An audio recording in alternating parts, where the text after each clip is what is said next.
Hi Aries, happy early birthday and welcome back to the Astrology 33 channel. This is your March 2024 tarot reading.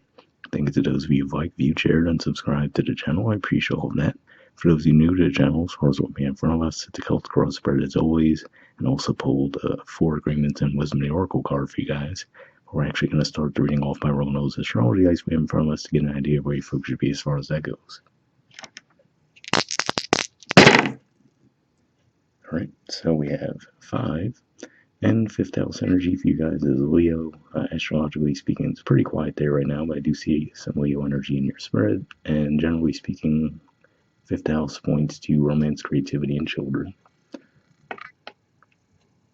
Right, we have the South Node, and the South Node is actually in Libra, which is your 7th house of partnerships, contracts, and relationships.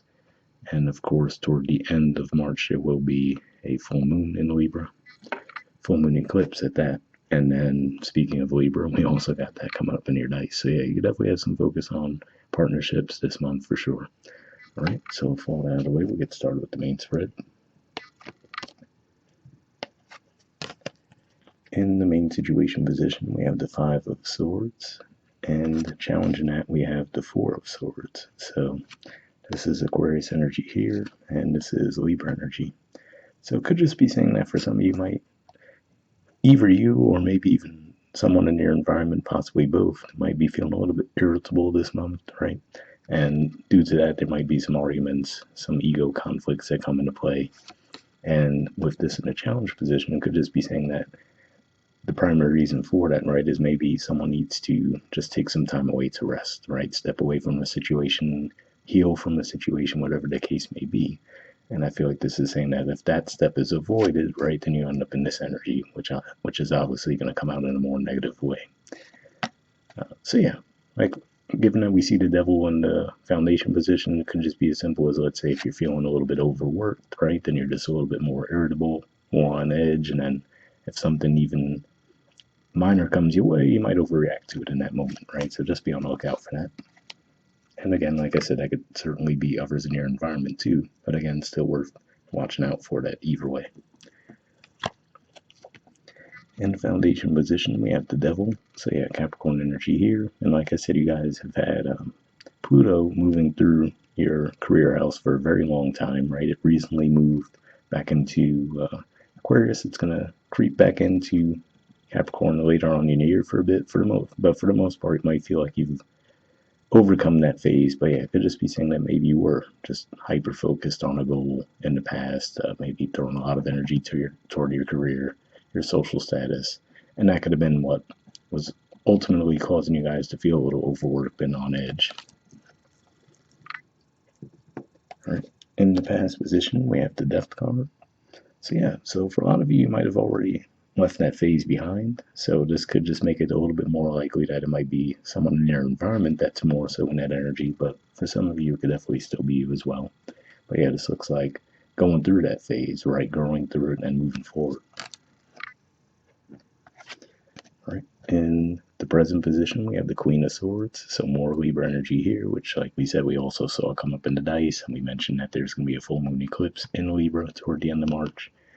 But I feel like this is saying that, yeah, for the majority of you, it looks like you are able to see things from others' perspectives, right? You are actually keeping that at the forefront of your mind, too, right? So I feel like this is saying that before you overreact, you do tend to try to see the other side of a situation. And again, that could be another indicator that might be more so people in your environment that might be in this 5 of Swords energy. But again, just be on the lookout for being dragged into that either way, right? In the near future position, we have the King of Cups. So this is actually Scorpio energy here, just like we saw with the Death card. And it could just be saying that actually be on the lookout for being too hyper-focused on the needs of others, right? So this could just be saying, not so in a selfish way, but to actually make sure you're checking in with yourselves this month, right? So especially, like, let's say, if you were to get into a conflict, right, and you just make the assumption like, oh, that must be something they're going through, right? But it could just be saying that you're being called to just look a little deeper and see if potentially maybe it's you who played a part in that too, because maybe there's something that you haven't necessarily healed from as well. And that could be the case given that there's going to be so much energy in your 12th house throughout the month of March. in the position of your influence in a situation, we have the Nine of Cups. So yeah, for me, this shows that for a lot of you, you're not necessarily going to be too outward focused this month, right? Could just be saying that for a lot of you, you will be taking some time to unwind. So like I said, it looks like some of you might have already been going through an energy of been there, done that, right? Whereas for others of you, might not quite be there yet. So that's why I feel like there's a little bit of a split there. For those of you who've been there, done that, you might see that kind of behavior in others and be able to spot it. But for others of you, it could just be one of those things where if you're close to getting to that point, but you haven't gotten there quite yet, you might feel that energy come up within you this month. But yeah, for the most part, like I said, it looks like an energy of contentment here, right? Just relaxing, being in the flow of things. So that's definitely positive. Okay, in the environment position, we have the King of Pentacles. So this is Taurus energy here. And yeah, this could just be saying that through work that you've put in, right? Goals that you've achieved. It could just be saying that you're starting to see the rewards of that come in, right? So it could just be one of those things where now it's like, all right, you might have been putting in the work for a long time, and now you're actually starting to see tangible evidence that it was worthwhile.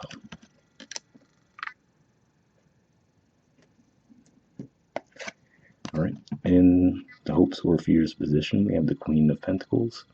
So for some of you, I have to say this might be a bit of a fear for you, to where, like I mentioned, it looks like you're in an energy of contentment for the time being, right? But then I feel like after a while, you might find yourselves getting a little fidgety, right? Like, okay, yeah, I achieved this goal. I'm seeing the fruits of my labor, but I don't want to rest for too long because then I could experience a setback, right? Dropping from the king to back down to the queen level, right? So you're like, I want to. Yeah, so I feel like you're probably going to feel a little bit torn at points this month where you want to sit back and enjoy what you've done, but then there's another part of you that's like, okay, that was good. That was a good 5 minutes enjoying that. Let me go jump into the next thing now.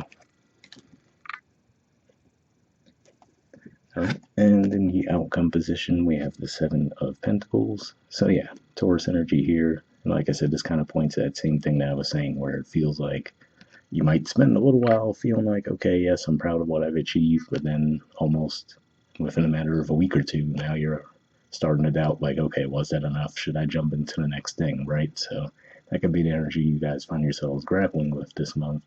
Um, but yeah, I mean, overall, like I said, it looks like things, well, it seems like some of you are already there, some are going to get there soon, but so I feel like this might even be almost a repeat of the energy to an extent from last month. So it could just be that some of you are still going through that.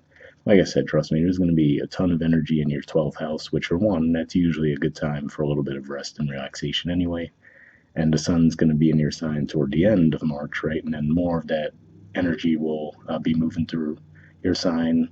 Well, Mercury will be there around the middle of the month, and then Venus will be there early in April, so it could just be one of those things where you are being called to just try to take a breather, right? And then as more planets move into your sign, then it'll be time to take more action. All right, bottom of the deck, we have the Strength card.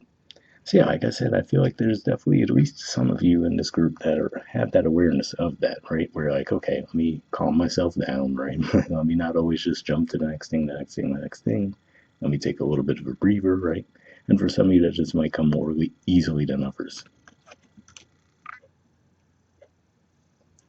All right, moving on to your Four Agreements card, we have be impeccable with your word and create a beautiful dream.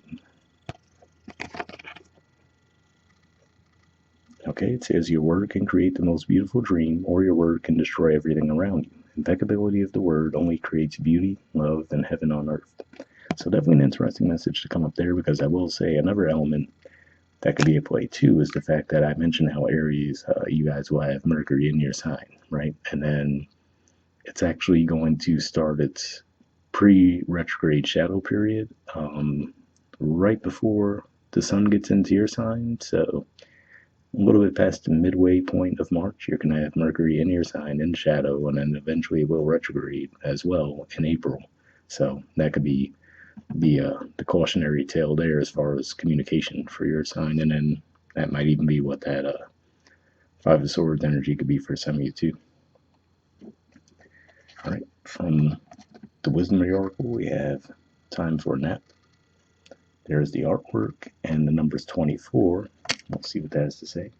Yeah, again, that sounds very much like a 12th house energy, right? Where we were kind of seeing a little bit of that energy pop up in your main spread too. Although, like I said, for some of you, it seems like you already know the energies you're dealing with and you're going to be able to ride that wave a lot better.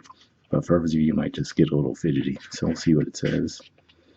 All right, essential meanings says rest, rejuvenation, and renewal, temporary non action, allowing dreams to arise. The Oracle's message: this is a time to step away and rest. Let the cares of your world go. Go into a state of non action and allow yourself to be free of the shackles of your goals, your list, your desires. Nothing is as important as rest, detachment, and neutrality. The overly busy mind can block you from inner wisdom if you don't step back, take a seat, and rest. Be willing to let dreams surface and let ideas flow through you, absent any force or conscious direction, as you observe without engagement now.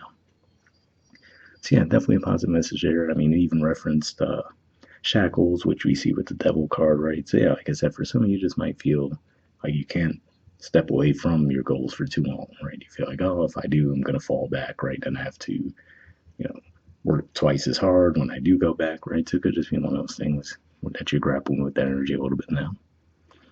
All right, the relationship message says when it comes to matters of the heart, don't make any plans right now. If you're not partnered, it's good to take the time out to get to know yourself. If you're involved with someone, relax and just be with your partner. This is going to be an uneventful moment in time. Don't force anything now. Allow things to flow naturally, and a beautiful renewal will take place all by itself. Patience is the key to your heart's desire right now. Withdraw from action in your relationship and give it a rest so that your love and connection can become rejuvenated. So, yeah, I mean, I will say this didn't come across as much of a romantic energy within the spread, but hopefully that resonated for those of you looking for guidance there. I did also recently post mid-February love readings if you're interested in watching that. Okay, the prosperity message says this is a great time to take a break from your busy schedule and allow yourself the opportunities to step back. Your plans are meant to be put on ice. Your goals can wait. Dream, imagine, and let go of attachments to any outcome now. Meditate and take a holiday if you can. Things will speed up soon enough. After a break, you may want to make some changes. Epiphanies have an amazing way of arising when you take your focus off your to-do list and allow yourself to rest. So yeah, that definitely sounds like a bit more of a Nine of Cups energy. And like I said, it really does seem like some of you are already in that energy. Others of you will probably get there soon, right? Maybe with a little bit of conflict in the way first, but ultimately it looks like you guys will get there. So whatever resonates with you guys, happy early birthday, and I'll see you all next month. All right, bye.